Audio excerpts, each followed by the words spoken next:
The Theater of the Midnight Sun, with stories of mystery, fantasy, sci-fi, and spy-fi, featuring the story Big Business and an unusual phone call one night.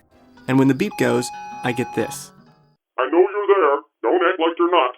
Pick up this phone, or I shall raise up the armies of darkness and cast you into the eternal fires of hell. Yeah, right, like I'm shaking in my boots. Once again, somehow the devil had gotten my phone number. And a sci-fi thriller, Uniform, where two scientists try to avert a growing global catastrophe. Polly, there's something else here, too. Something weird. What? What do you see?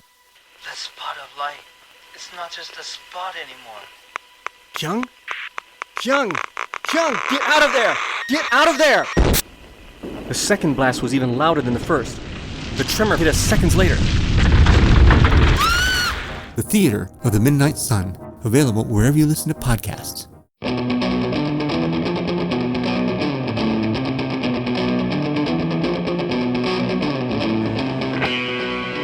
Escape Pod, Episode 933, Summiting the Moon, by Pragati Bala.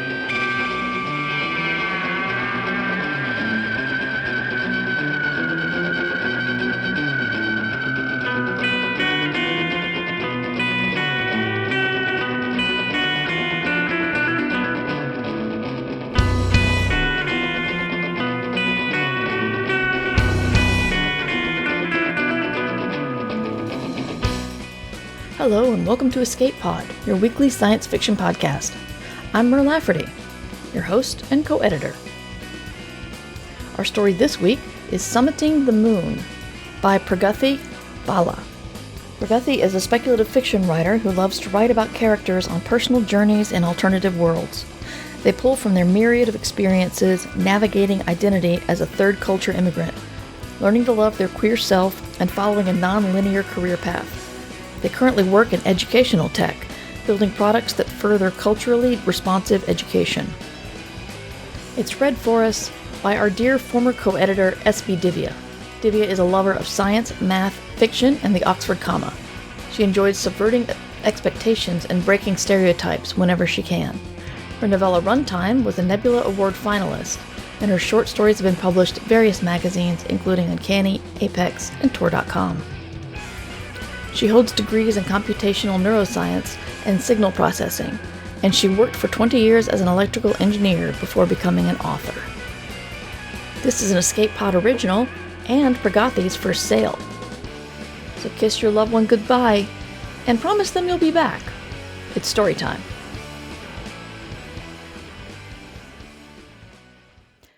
Summiting the Moon by Pragati Bala, narrated by S.B. Divya. T-minus 7 days. The moon landed. The rut appeared. Home equity plummeted. Jobs disappeared. And Gez liked riding the moon. It was the last item on this tragic list that her wife couldn't accept. It was the leaf that broke the whale's back or something similar. "It's the last time, Max," Gez said. "I promise." Max rolled her eyes and blew cigarette smoke out the window. The pungent vapor followed the wind back into the house a second later. On another night years ago, Max had stood at that window on a full moon night, with the light caressing her profile as she looked out at the landscape with a hopeful expression. But there were no more moonlit nights, and Max was no longer the hopeful woman Gez once knew. "I'm not lying this time," Gez said. Disappointment was etched deep like glacier-carved mountains on Max's face. Some of this was her fault, Gez admitted, but surely the moon took most of the blame. "We could have left so long ago," Max said. Gez caught the shine on her cheeks before Max wiped it away. "This is the absolute last run. I'll sell the speeder, the suit, everything," Gez insisted. Fear shot through her body at the mention of selling her prized possessions. "Why did you do it? Why did you join the flight club and get in on this nonsense? And, for the record, such a stupid name." Max turned to Gez, her face set like stone. "Have you even watched the movie? It's a satire." It was named ironically, Gez said in a quiet voice. Max glared at her. You may not be in the club anymore, Gezara, but those people are what got you started on this addiction. Max strode up to her so they were face to face. Her anger was easier to handle at a distance. This close, it was provoking. An addiction? What about your smokes? Have you given up? No more motherhood for you, I guess, Gez retorted. It was a low blow. Gez thought she saw Max flinch, a crack in her rigid demeanor. Max sauntered up to the free off-the-sidewalk dining table they got the first year of their relationship. She brought the cigarette up to Gez's face and waved it tauntingly. Gez rubbed her nose so she wouldn't sneeze from the combination of smoke and moondust allergies. Max crushed the remaining cigarette into the table, and Gez winced as the coal stain marked itself on the furniture. Tell you what, you make this your last run, and I'll make this my last smoke, Max said with a smirk. And then her heart pounded as she waited for her wife's next words like she was waiting for a judge's verdict. And in a week's time, we move out of the fucking rut zone, and then finally, start a life together after. Max's eyes didn't leave hers. Deal? Gez swallowed. Her promise would have to be real this time. This would be her last and only run. She didn't have it in her to lose the only woman she loved overseeing the Big Blue. Deal, Gez mumbled. Max pecked her on the cheek. Good. Well, you better get back to your shed, Miss Moonrider. Hope this one goes well, for your sake.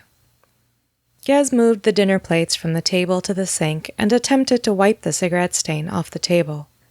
The mark did not budge no matter how much she scrubbed. It was going to stay, just like the rut. Gez looked out the window towards it. There was nothing but a vast expanse of land, dotted with shrubs and lined with short, scraggly trees.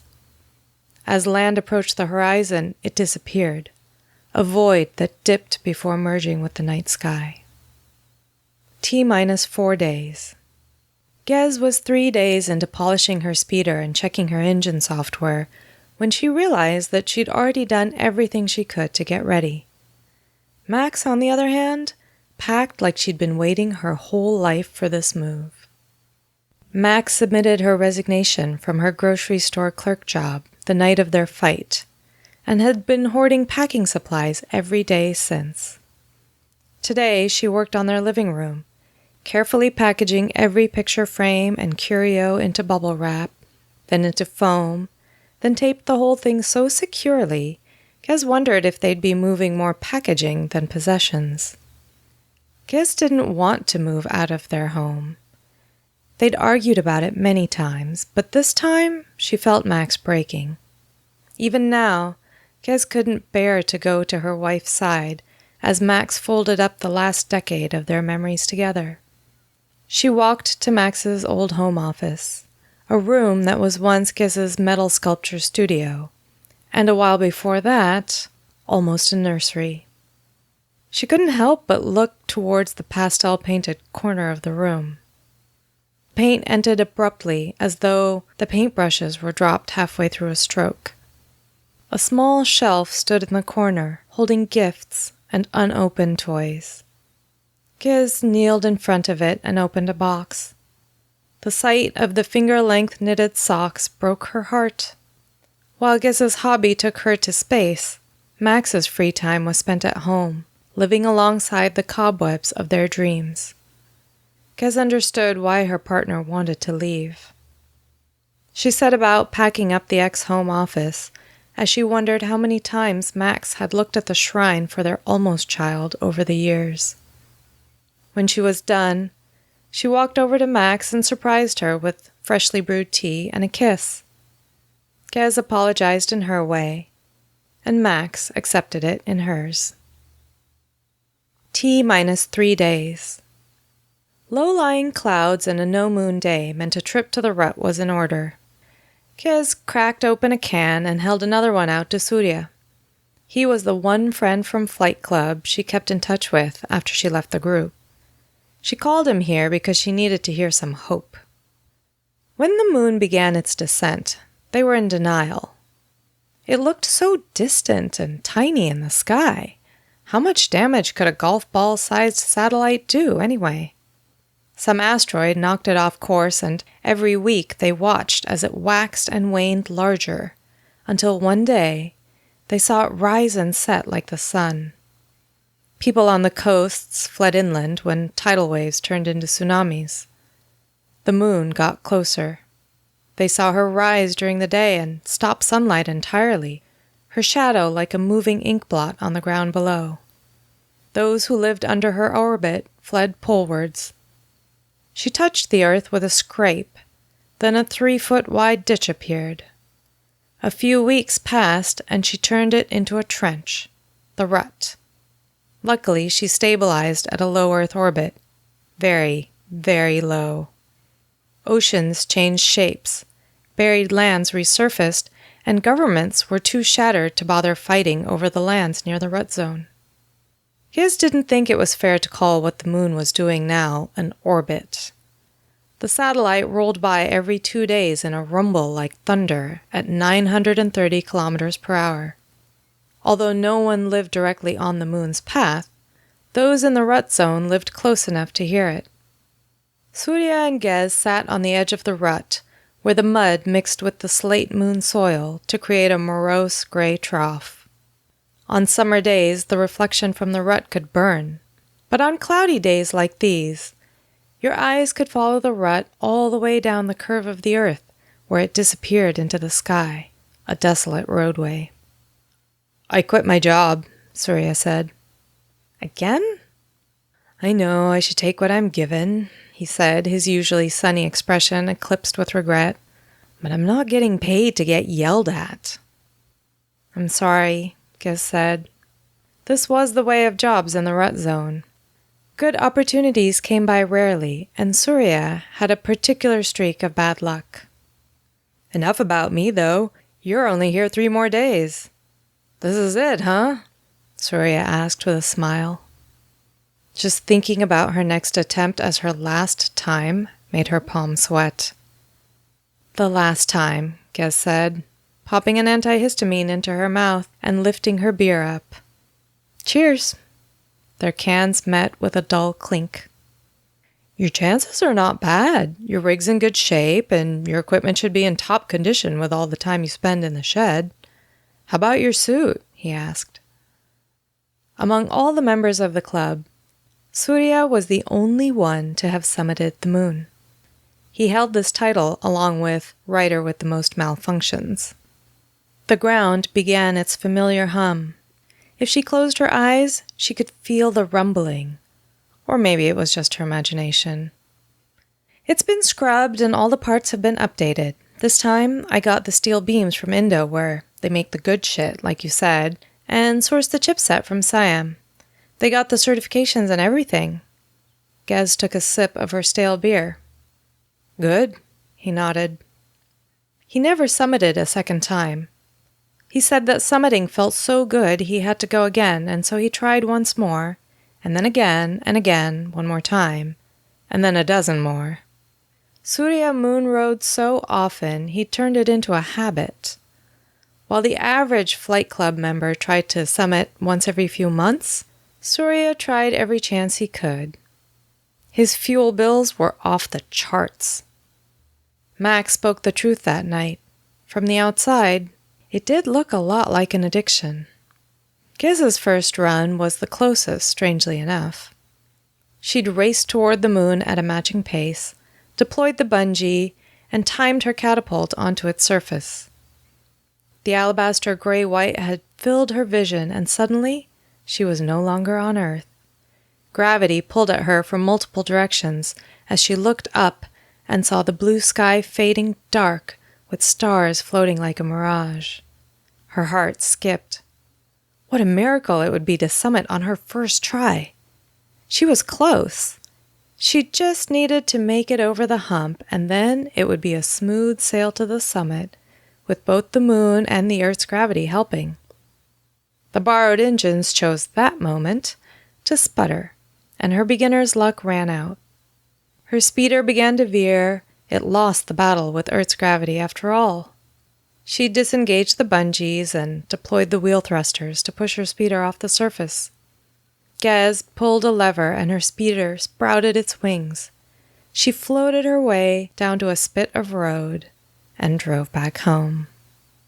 She'd shared the sad news with the flight club after 2 days of ruminating on what she would do better next time. That one ride had been enough to make her fall head over heels. She'd done 30 more runs since. "What was it like?" Gez asked. Her eyes refocused on the patchy grass fighting its way through the rut dust below. "What, moon riding?" Surya asked with a nonchalant shrug. "Don't play coy, you love telling the story." Gez cast him an exasperated glance. "I just need to hear it one more time." His face slid into a mischievous grin. "You're right, I do. It really was a once-in-a-lifetime experience." Gez groaned. "You asked, woman. Now you get Surya Chandrasekhar's full answer." He shook himself and sat up straight as though preparing for a theater performance. "That hump is the worst, I'm telling you. You're experiencing all 15 of the G's. Your bones feel like they're tearing from your flesh. Is it 15? I mean, 9 is the maximum." "Wait until the end to ask clarifying questions," he interrupted with his hands up. So there I was, draped head to toe in my speed suit. I had already sweated through it twice over, and I hadn't even left the rails yet. I flipped the bungee warmer on and hit the engine light switch. The speeder hummed to life like it was born ready. I felt the spirit of the machine, Gez, and it was telling me that this run was it. Gez rolled her eyes. She really should have specified the exact moment in the story she loved hearing. Surya was regaling her with the story at the full speed of a Greek epic. I eased into the accelerator until the programming sequence lit up. The speeder software took it from there. The wind ripped at the metal hull like thunder until the sound was overcome by the rumble of the oncoming moon. I blinked. You think I'm joking, but I'm not. I literally blinked, and then I was under it. The catapult shot me up. The bungees deployed, and the next thing I know, the speeder was yanking me upwards. Mother Earth was doing everything she could to keep me from running to the maiden moon. My body strained. I clenched all my muscles to keep the blood from leaving my brain. I prayed. I don't believe in God. Maybe I was praying to the moon. Who knows? Guess what? The bungee held. I breathed as slowly as I could and kept working on the bungee. It was just a few hours, but I tell ya, it felt like I spent a month up there. She knew what he meant. She felt it every time she rode her speeder down and into the tracks. Her body would flood with adrenaline at the mere chance of summiting. The feeling visited her when she polished her speeder, upgraded a part, or modified her suit. It's all she could think about, that feeling of being at the pinnacle. The seatbelt released and I soared a bit as the mother let go. The sky's past blue, it's black now. Gravity's hold was a bit lighter, and then it was just the moon, the white seascape as far as the eye could see, and behind you, you saw the blue beauty that let you go. There are no words. Surya closed his eyes as though he had the image imprinted on the backs of his lids. Gez, you'll see the sun shine brighter than her sisters, a star in her truest form without the atmosphere to cloak it. But the best happens when you look down from up there, and you finally see the big blue with the maiden moon at its iris. Gez's eyes focused on the far end of the rut, where she would soon be strapping her speeder into the rails. And then, when you're ready, she tugs at you to return. The speeder spreads its wings open and you float that entire gorgeous way down over the new Atlantic and back on land with a different outlook on life. She closed her eyes and thought of soaring while the sky turned dark, to be in space, gazing down at the earth. She imagined her problems shrinking away, her life turned into a blip when compared to the vastness of space beings. I want that, Gez whispered. That's all I've ever wanted living in the damned rut zone. I want to feel like living here was worth something, that we didn't move all the way out here 10 years ago, only to get our life turned to shit because the moon decided to land halfway through it. The gear first and then the fuel bills. If you'd saved all that, we could have been out here years ago, Surya said in an imitation of Max's voice. Whose side are you on? Gez asked as she sent a peeved glance at him. Surya put a hand to his heart. Apologies. My heart has and always will belong to the Lady Moon. Please forget I ever said that. The equipment will fetch good money on the market, I think, Gez said, taking another sip of her beer. You know, I hear moonriding is popular among the rich kids these days. They're calling it a vintage flight to space. You could make a fortune teaching them. Vintage? He scoffed. You won't catch me near those pesky babies. We get to do this because we have nothing else. Those kids got money. They can hire whoever they want, but it sure as hell won't be me. Surya's jaw was set as he shook his head vehemently. He was barely an adult when Gez first met him. She'd seen his stubble turn into a salt and pepper beard, while the shadows under his eyes grew dark and permanent. The years were not kind to the people here. T-minus now. The living room was the front line of Max's moving efforts. Furniture was pushed against the wall and wrapped in protective plastic. Once flat boxes transformed into towers of half-packed belongings, while bubble wrap, tape, and stray scissors made up the minefield that was the ground. Every day, Gez watched it like she'd watched the moon arrive, from shock to a sense of wary acceptance. Max packed every waking hour. This was the most determined she'd seen her wife since the landing. Gez stepped in to help out sometimes, but Max would shoo her off and tell her to go work on the speeder instead. This move meant something more to her wife. More than the char stain on the table, more than the creaky floorboards and leaky pipes, more than all the jobs she'd lost and the friends who'd left her. It was infinitely more, like riding the moon. They cuddled on the night before the run, with Max's hair tickling Gez's nose and arms, holding each other tight. They didn't speak much. There was nothing to do but be patient through the eve of change. The hum coaxed her awake that day, which Gez took as a good sign. The kitchen equipment that escaped Max's packing efforts looked forlorn and distant from each other. The toaster on one corner where she popped in her breakfast, and the water kettle on the other end that she turned on for tea. Just like her wife, Gez needed to know there was something better on the horizon. The hum vibrated in her mind as though in agreement, pulling at her to get into the speeder. Gez's footsteps echoed through the house as she walked to the garage. She checked her suit and speeder one last time, ticking off the checklist she left strapped by the door. It was a list she ran through several times this week and the night before. She'd run it a dozen more times before she got to the ramp. She stepped back into the house for one more look out her window. The moon's hum droned louder, and she could see its meniscus on the horizon, shimmering with reflected sunlight. She reminded herself that this really was her last run, and her last few days living near the rut. Her heart beat heavily under the canvas suit as she rolled the speeder into the street. She manually slid the garage door shut, wondering if it was the last time she'd be doing that.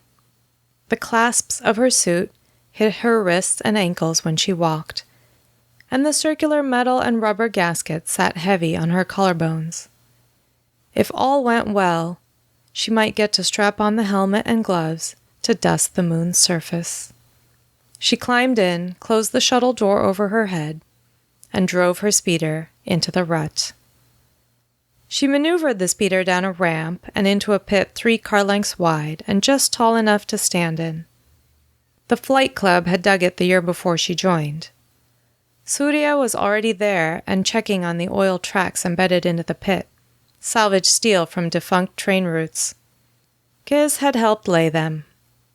She latched her speeder's takeoff beams to the tracks, her mind already on the next steps in her checklist. Surya asked something about rocket fuel, but she couldn't hear what he said. She ran through the engine status checks and ran a machine test one last time.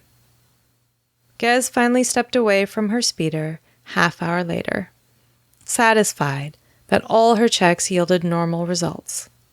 She found Surya waiting, his hands clasped patiently. "This is it," she declared. "No, it isn't," Surya said. "This isn't it." The moon began to loom in the distance, and Giz turned her head to watch the approach. She would have to get going in 15 minutes. Yeah, the moon will be here soon enough. But this isn't for you, Giz. You have more than this. You got Max. You got us. You got a future to come back to after you do this. Would they be able to see the moon where they were moving? She seized on the sorrow that flitted through her mind. She would miss seeing the moon. She would even miss the rut. She'd miss Surya and the club she'd stopped going to. Her eyes prickled as she realized that she loved this place as much as she hated what it had done to everyone who lived here. "I know," Gez said, wiping her eyes. "I know I do, but I need this to know for sure." Surya's eyes took on a note of understanding as he nodded. Gez heard cheers in the distance and squinted toward the edge of the rut. A small group had gathered there and were waving their arms. "Max organized it. She wanted it to be a surprise for you." Her throat closed up. They weren't supposed to be here. "You'll make it this time, I know it," he said, before jogging up to join the rest of the group in cheering her on. Giz waved back at them. She stepped into her speeder one last time on Earth and strapped in. She switched on both her fuel lines and stared at the dials before her. The software behind the monitor was awake and counting down the time before her launch. There was nothing she could do now except wait. Her speeder was programmed down to the millisecond. She breathed in and out, slowly counting down with her clock. 3, 2, 1, 0. She stopped thinking. The metal beneath her clicked and the ignition shot her back into the seat. Her speeder held steady to the tracks as the rocket fuel accelerated it to match the surface speed of the moon. Giz continued to breathe, watching the second timer counting down how long it would be until her path and the moon's intersected. The moon barreled towards her for 20 long minutes, its shadow leading the way while its edges glimmered from the eastern sun. Giz blinked, and suddenly she was gazing up at the belly of the moon. The rocket fuel put out its final burst, pushing her speeder's acceleration to the brink. Giz's body shuddered with the speeder. The panel counted down her proximity to the catapult. She waited until the last second before yanking a lever to disengage the fuel buggy from the speeder. A moment later, the catapult took hold of her vehicle and shot her straight out of the rut parallel to the moon's surface. Her bungee kicked into gear and latched onto the moon just above her line of sight. She cranked the wings open part way and steered to straighten the speeder whenever it veered. The tension on her bungee cords began to loosen. Her acceleration matched the moon's.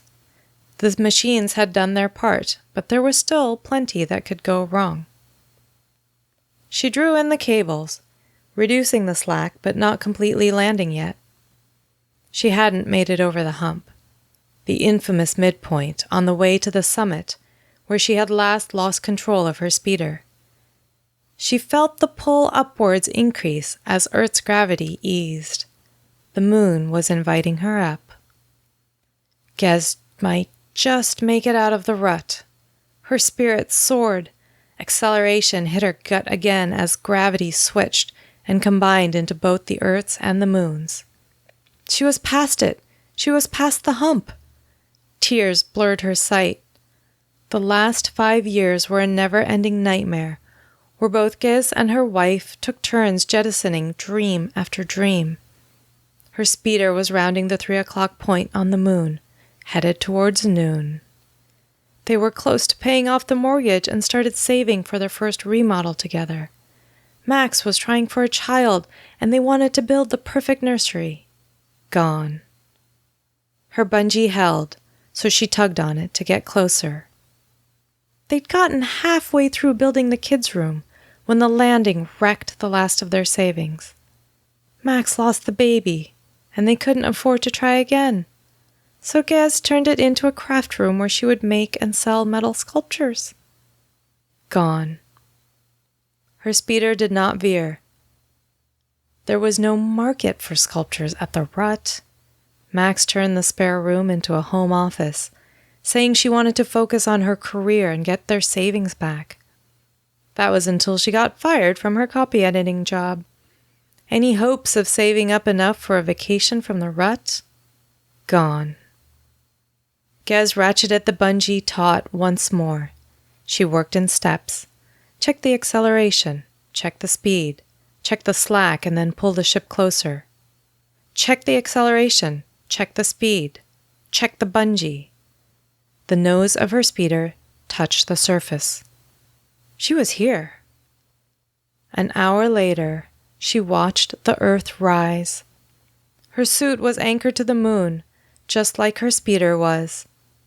Her first wish, when she stood upright on the moon, was for a picnic blanket, a snack, and Max by her side, maybe even a bottle of wine. She laughed at the absurdity of it, but it told her enough. Gez marveled at the stars and the shape of the galaxy.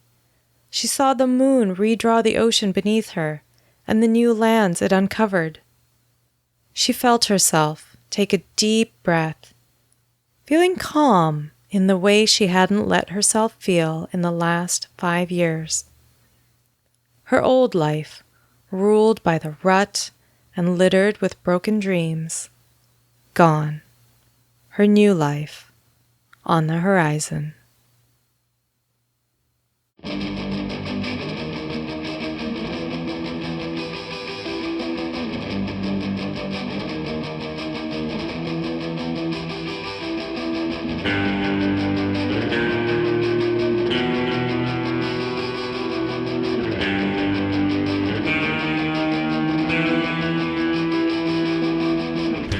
And that was our story, Summiting the Moon by Pragathi Bala. Pragathi has this to say about the story. I originally envisioned this as an adrenaline-packed tale about a ragtag bunch of youths, but as is always the case with my stories, I quickly veered into writing about sad existential thoughts. In Summiting the Moon, I explore how we deal with events beyond our control and make empowering choices despite them. This story pulls from my immigrant experiences and those of my parents, and how we sought meaning in a life riddled with difficult and emotional decisions. What really struck me about this story was the dystopia/class warfare story of, we don't have much, but at least we can chase an adrenaline high. But as many of these kinds of stories emphasize, sometimes you have to grow up and stop chasing that adrenaline. When you have other people who depend on you, and I'm talking anything from emotional to monetary to protection, you have to take them into consideration. What's more important, adrenaline or your family? But losing it always hurts. It's never an easy decision. A lot of times the character has crafted a solid sense of self connected to the adrenaline practice, and feels as if they are leaving a part of themselves behind. And didn't their family love them for who they are, adrenaline junkie and all? Ultimately, we are reminded that love is complex, and not just a binary, all-encompassing thing. But I think anyone can identify with the sense of almost succeeding at something, coming close so many times, and still not making it.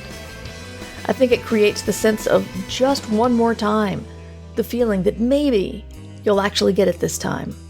And then you can put the obsession to bed. The last time, I promise. Well, it's not rabbit season, it's not duck season, and it's not even baseball season yet, but it is awards season. And it's time for us to remind you that many stories here on Escape Pod and our sister podcasts are eligible for Best Short Story nods. And Escape Pod is also eligible for the Best Semi-Prozine Hugo Award, and Valerie and I are eligible together for the Best Editor Short Form Hugo. So if you are eligible to nominate for the Nebula or the Hugo, please keep us in mind. Check out our site at escapepod.org in the coming weeks, when we'll have an easy list to look at for all our original stories. Escape Pod is part of the Escape Artists Foundation, a 501c3 nonprofit, and this episode is distributed under a Creative Commons Attribution Non-Commercial No Derivatives 4.0 International License. Don't change it, don't sell it, please share it. In fact, share a comment. Give a review. Tell your friends. And if you are in the US, then the donations to Escape Pod, or all of Escape Artists, is tax deductible. If you can't support monetarily, please rate or review us on Spotify, Apple Podcasts, or your favorite app. We are 100% audience supported, and we count on your donations to keep the lights on and the servers humming. You can donate via 4 different platforms. On Patreon and Ko-fi, search for Escape Artists. On Twitch and YouTube, we're at EA Podcasts. You can also use PayPal through our website, escapepod.org. We will note that Patreon subscribers have access to exclusive merchandise and can be automatically added to our Discord, where they can chat with other fans as well as staff members. Our opening and closing music is by Daikaiju. Learn more about them at daikaiju.org. Our closing quotation this week is from Thomas Edison, who said, "Our greatest weakness lies in giving up. The most certain way to succeed is always to try just one more time." Thanks for joining us. Stay safe, stay kind, and have fun.